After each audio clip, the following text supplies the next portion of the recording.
This is day 9 of Advent of Cyber 2024, and this challenge is called 9 o'clock, make GRC fun, tell no one. McSkitty and Glitch want to hire an e-discovery company to process some forensic data for their investigation. They've invited bids from third parties for this purpose. 3 companies had bid for the project. McSkitty and Glitch now need to do a risk assessment on all 3 of these companies to identify the one with the least amount of risk so that they can move forward. All 3 companies were required to fill out a questionnaire based on which risk assessment will be done. Introduction to GRC. Governance, risk, and compliance plays a crucial role in any organization to ensure that their security practices align with their personal, regulatory, and legal obligations. Although in general, good security practices help protect a business from suffering a breach, depending on the sector in which an organization operates, there may be external security regulations that it needs to adhere to. Let's take a look at some in the financial sector. Reserve Bank regulations.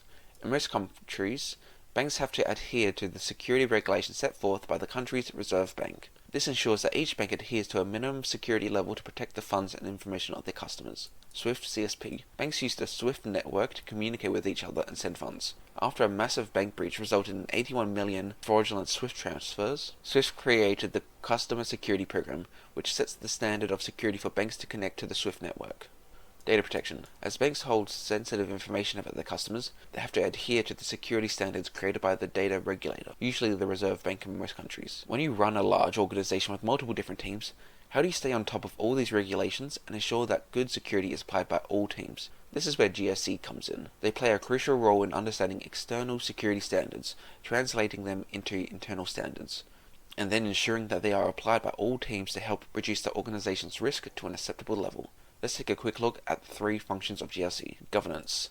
Governance is the function that creates the framework that an organization uses to make decisions regarding information security. Governance is the creation of an organization's security strategy, policies, standards, and practices in alignment with the organization's overall goal. Governance also defines the roles and responsibilities that everyone in the organization has to play to help ensure these security standards are met. Risk. Risk is the function that helps to identify, assess, quantify, and mitigate risk to the organization's IT assets.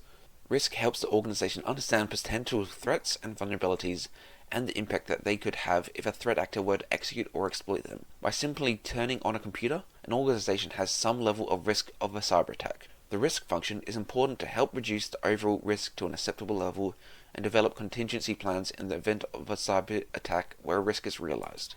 Compliance. Compliance is the function that ensures the organization adheres to all external legal, regulatory, and industry standards. For example, adhering to the GDPR law or aligning the organization's security to an industry standard such as NIST or ISO 27001. Introduction to risk assessments. Before McSkitty and Glitch chose an e-discovery company to handle their forensic data, they need to figure out which one is the safest choice. This is where a risk assessment comes in. It's a process to identify potential problems before they happen. Think of it as checking the weather before going on a hike. If there's a storm coming, you would want to know ahead of time so you can either prepare or change your plans. Why are risk assessments done? Risk assessments are like a reality check for businesses. They connect cybersecurity to the bigger picture, which minimizes business risk. In other words, it's not just about securing data, but also protecting the business as a whole. Imagine you run an online store that collects customer information like name, addresses, and credit card details. If the data gets stolen because of a weak security system, it's not just the data that's at risk. Your reputation, customer trust, and even your profits are on the line. A risk assessment could have helped you identify that weak point and fix it before anything went wrong. For McSkitty and Glitch, assessing the risks of each e-discovery company helps them decide which one is less likely to have a data breach or other issues that could disrupt the investigation. Performing risk assessment. Every business's main goal is to generate revenue and profits. For most businesses, cybersecurity does not directly contribute to revenue generation or profit maximization. Businesses decide to spend part of their hard-earned revenue on cybersecurity to avoid the risk of revenue or reputation loss resulting from a cyber threat. Businesses often take these steps to achieve this goal. We will now work through the process of completing a risk register. A risk register tracks the progress of mitigation to risks and all open risks. An example of such a risk register is shown in the animation below. Let's take a look at the steps required to add risks to the risk register. Identification of risks. To assess risk, we must first identify the factors that can cause revenue or reputation loss resulting from cyber threats.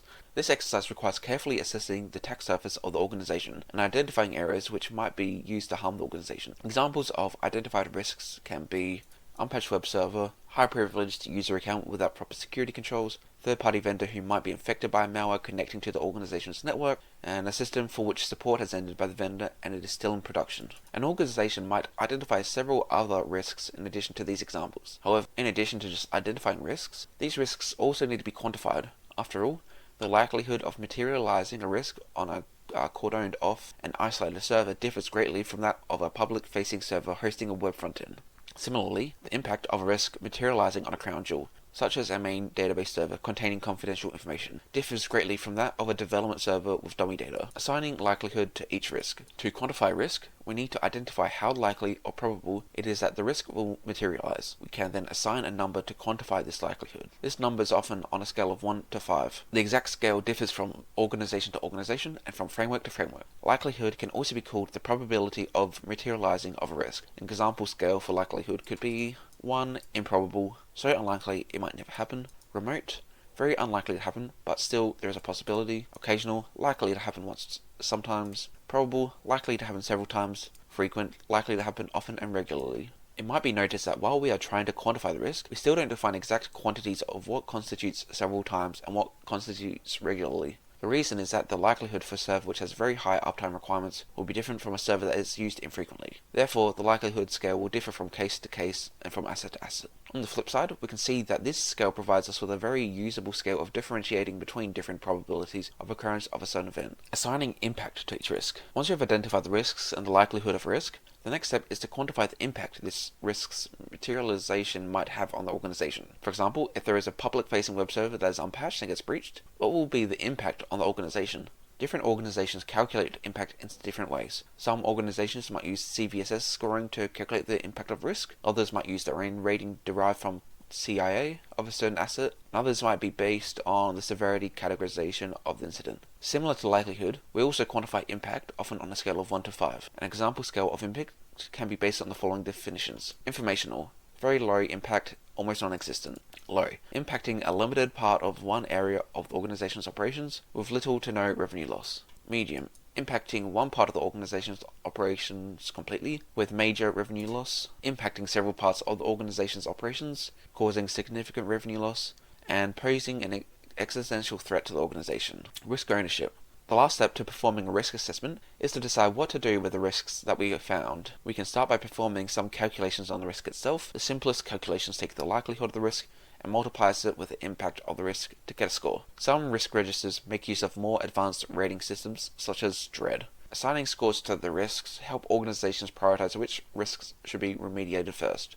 While you may think the simplest answer is to secure the system so there is no risk, in real life it isn't that simple. Implementing more security costs more money, and if it doesn't help if we spend more money on security, then what we risk losing if we open the risk. In the last step, we decided who owns the risk that were identified. These team members are then responsible for performing an additional investigation in what the cost would be to close the risk versus what we could lose if the risk is realized. In cases where the cost of security is lower, we can mitigate the risk with more security controls. However, if it's higher, we can accept the risk. Accepted risks should always be documented and reviewed periodically to ensure that the cost has not changed. Internal and third-party risk assessments. Risk assessments are not just done internally in an organization, but can also be used to assess the risk that a third party may hold to an organization. Today, it is very common to make use of third parties to outsource key functions of your business. For example, a small organization may outsource its financial division to a large auditing firm, or a large organization may outsource the development of some of its applications to a software engineering firm.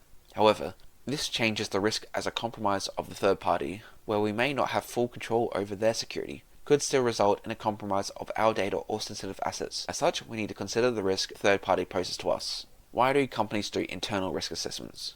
Internal risk assessments help companies understand the risks they have within their own walls. It's like taking a good look around your house to check if there are any leaks or broken windows. For example, if a company finds that its software is outdated, they can prioritize updating it to prevent potential attacks. Internal risk assessments help identify weak spots in security, direct resources to the most important areas, and stay compliant with security rules and regulations. Why do companies do risk assessments of third parties? Companies don't just assess themselves. They also need to evaluate the risks that come from working with other companies, like vendors, suppliers, or partners. This is called third-party risk assessment. It's important because one weak link in the chain can affect everyone. Let's make it simple. McSkitty and Glitch want to make sure that whichever e-discovery company they choose won't leak or lose sensitive data. So, they will be reviewing if these companies have good security measures to keep data safe, follow data protection rules, align with the security standards that McSkitty and Glitch have in place. By doing a third-party risk assessment, Glitch and McSkitty are reducing potential supply chain risks, making sure the investigation doesn't run into troubles because of a weak security link in the chain. In order to do this, McSkitty has to create a risk assessment that can be sent to the potential third parties. Based on the answers provided by the third parties, McSkitty can then make an informed decision on which third party would be best. So we are now going to open up this site. You will have to assess the level of risk that each of the vendors pose. We send a questionnaire to each potential third party and have received the answers. Using these answers, you'll have to add new risks to the risk register, which will give an overall risk score for each third party. Once done, we can choose the third party that has the lowest risk score. So we got it. So we have this, we have each vendor. We need to select a question.